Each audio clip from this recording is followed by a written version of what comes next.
Hey everyone, welcome back to my channel. কেমন আছেন আপনারা সবাই? আজ আমি বানাবো চিকেন স্যান্ডউইচ একদমই মেয়োনিজের ঝামেলা ছাড়াই। বাসায় যে উপকরণ থাকে ও সব কিছু দিয়েই খুব সহজভাবে আমি বানিয়ে দেখানোর চেষ্টা করেছি। আশা করছি আপনাদের ভালো লাগবে।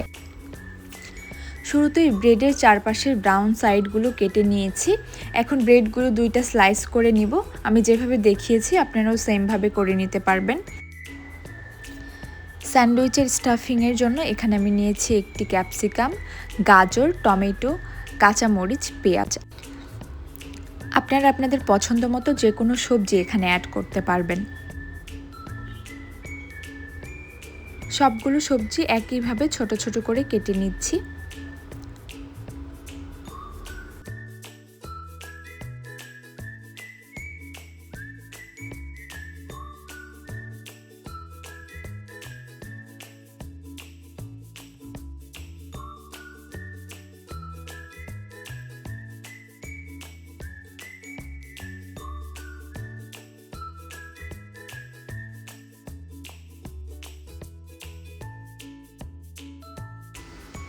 সবজিগুলো কাটা হয়ে গেলে এখানে আমি চিকেন ব্রেস্ট সেদ্ধ করে রেখেছিলাম লবণ এবং গোলমরিচ দিয়ে। এগুলো এখন এভাবে ছোট ছোট করে কেটে নিচ্ছি।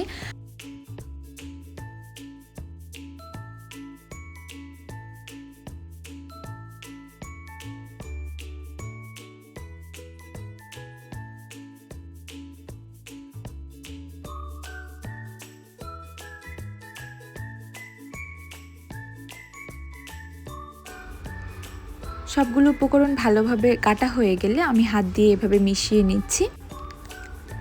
স্যান্ডউইচ সসের জন্য এখানে আমি নিয়েছি একটি সেদ্ধ ডিম কাঁটা চামচের মাধ্যমে এভাবে স্ম্যাশ করে নিতে হবে।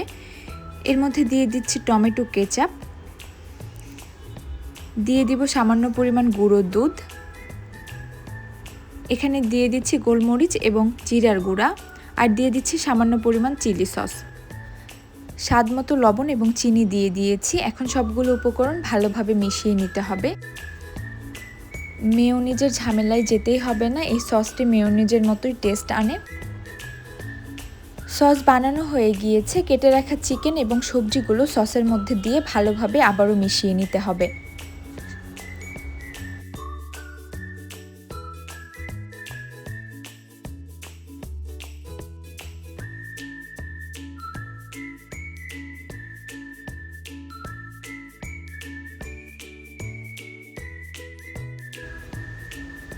আমাদের স্যান্ডউইচের ভেতরের স্টাফিং একদম রেডি। এখন আমরা এগুলো বানিয়ে নিব।